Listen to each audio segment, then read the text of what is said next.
साथियों नमस्कार। साथियों, हमारी डेली लाइफ में ऐसे अनेकों मौके आते हैं जब हम यह डिसाइड नहीं कर पाते कि हमें इस मार्ग पर चलना है या उस मार्ग पर चलना है, क्योंकि हम अक्सर ज्यादातर समय अपने मन में जीते हैं, विचारों में जीते हैं। हमारा जो मन है वह विचारों के माध्यम से, तर्कों के माध्यम से गति पाता है। व्यक्ति का विचारशील होना, तर्कशील होना कोई गलत बात नहीं है, लेकिन उन विचारों में, उन तर्कों में एक रूपता, वननेस होनी चाहिए। लेकिन अक्सर हमारे विचारों में, हमारे तर्कों में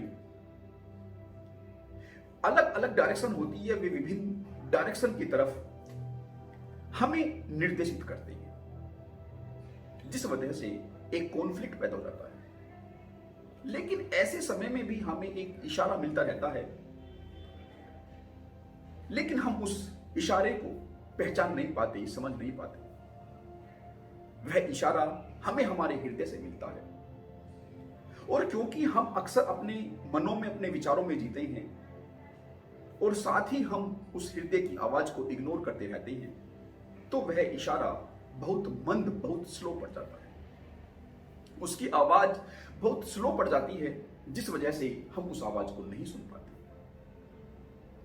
लेकिन यदि हम उस आवाज को सुन पाने में सक्षम हो जाए, तो फिर हम अपने हृदय की जो सामंजस्यता है, जो हार्मनी है, वह अपने उन तर्कों, उन विचारों के साथ बैठा सकते हैं, और फिर हम अपने मार्ग को एक सरल, सुगम बना सकते हैं। साथियों, हमारे हृदय में सामंजस्यता, वह हार्मोनियस स्वरूप कैसे आता है? क्योंकि साथियों, हमारे हृदय की जो गहराई है वह बहुत डीप होती है, और जो विचार है वह ऊपरी होते हैं। तो यदि हम अपने विचारों को, अपने तर्कों को उस हृदय के साथ एक सामंजस्य में रखेंगे, उस वननेस में रखेंगे, तो अवश्य ही हमारे मार्ग, जो अभी विभिन्न दिशाओं में जा रहे होते हैं, उनमें एक रूपता आ जाएगी और जीवन सरल हो जाएगा। साथियों, हमें कब अपने मन के माध्यम से काम करना है, कब अपने हृदय के माध्यम से काम करना है, हमें यह सीखना होगा।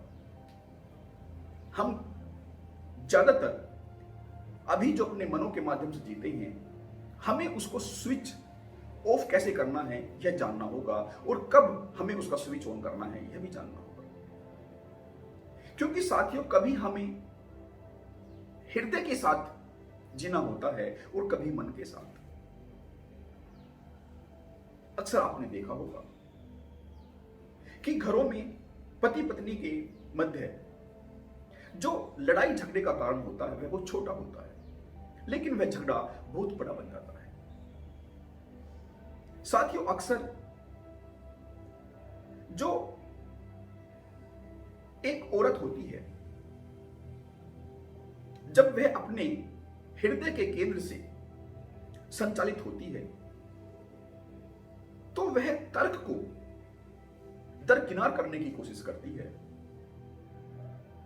और जब उसका पति, वह व्यक्ति उसको अपने तर्कों, अपने विचारों के माध्यम से समझाने की कोशिश करता है, तो फिर वह उसके उन तर्कों को अलग अलग माध्यमों से, अलग अलग तरीके से काटने की कोशिश करती है, चीख कर, चिल्लाकर, रोकर, सामान इधर उधर फेंक कर, क्योंकि वह उस अवस्था में उन तर्कों को समझना नहीं चाहती।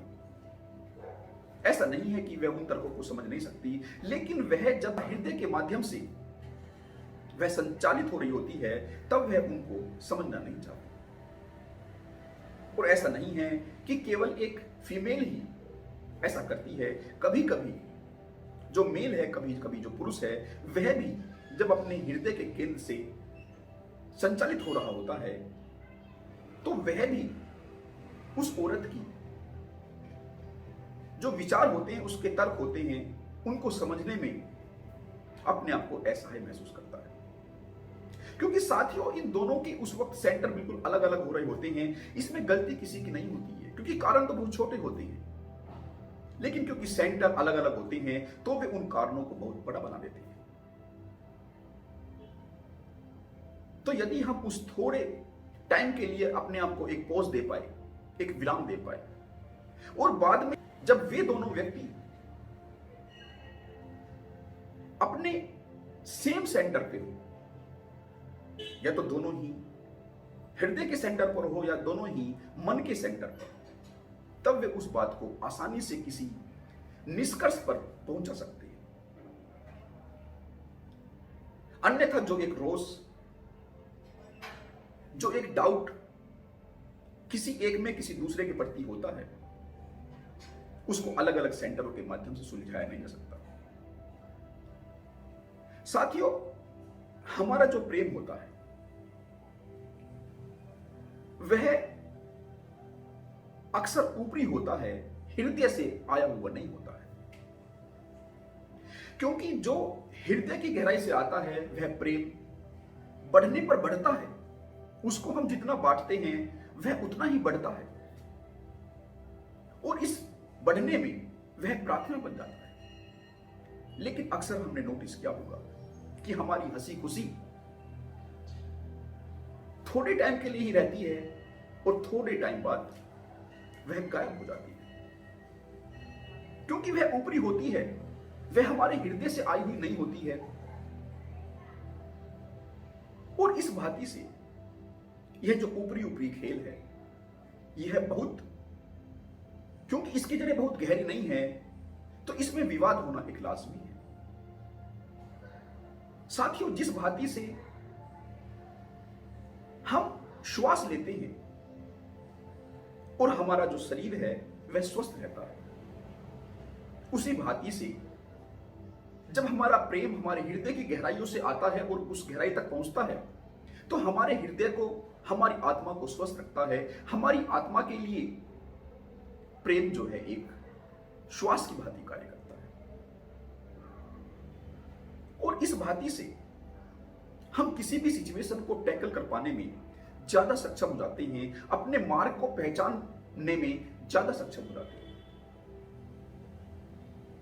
साथियों, हमें पहचानना होगा कि हम कब अपने मन के केंद्र पर होते हैं और कब हृदय के केंद्र पर होते हैं। और जब हमें जरूरत हृदय की होती है, तब हमें उस स्टेज पर अपने आप को शिफ्ट करना होता है। और जब हम अपने किसी कार्य को जिसमें तर्क की आवश्यकता होती है, तो अपने आप को मन के केंद्र पर शिफ्ट करना होता है। और साथ ही साथ इन दोनों में एक सामंजस्यता, एक वननेस भी बरकरार बनाए रखनी